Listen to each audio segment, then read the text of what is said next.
Hi everybody, I thought we'd go over a bin that I built.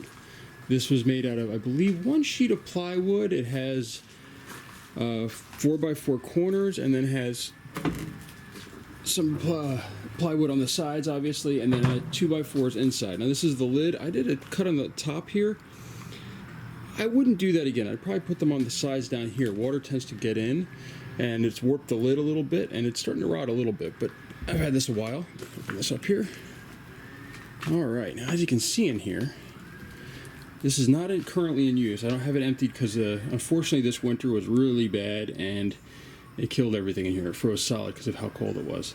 So as I was saying, we have plywood sides. These are 2x4s. These are 4x4s right here. And then in here we have insulation. And that was to keep it warm, and then we caulked everything over so that it would be solid. Now, in here I have a divider. And that's to try to use one side at a time, and then as I fill that side up, I'll take out the divider, move everything, try to get all the worms to migrate to the other side, and then that way I can kind of keep moving them back and forth.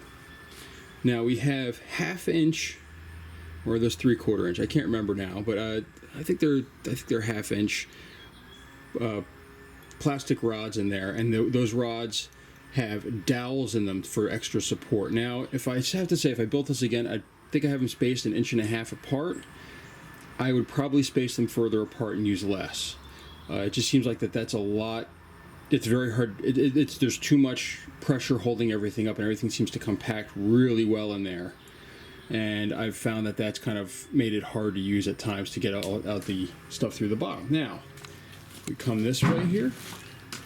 As you can see, the sides, again, the plywood with, and then down here, I have a little latch here to hold this door, and underneath here I have buckets, and it's where you can rake everything into these buckets. They're also on a platform, which I think was another piece of wood that I just happened to have, and that allows me, and these fit really snugly in there. They actually overlap each other, so that way, as you can see in here, they overlap, and that way you don't have to worry about things falling in the sides. Some things still do, obviously, as you can tell from all the stuff around it, but not as bad as if they weren't lined up. But then this hook here holds this shut.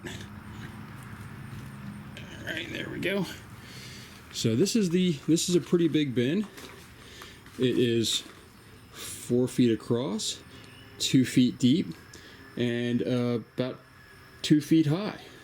So this is the bin that we built, and I just thought I'd show everybody here what you can do with a large bin. At some point I'll have this working, and I will take another video to show you how I add food to it. And if you can't tell, actually I'm going to zoom in here a little bit. There's still worm compost all over the sides, because obviously you never clean it all the way out.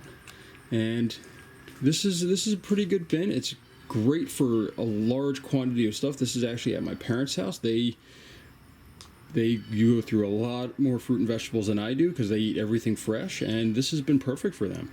And thank you, and I hope you enjoyed this video. If you have any questions, please leave questions in the comments and I will get back to you. Thank you. Bye.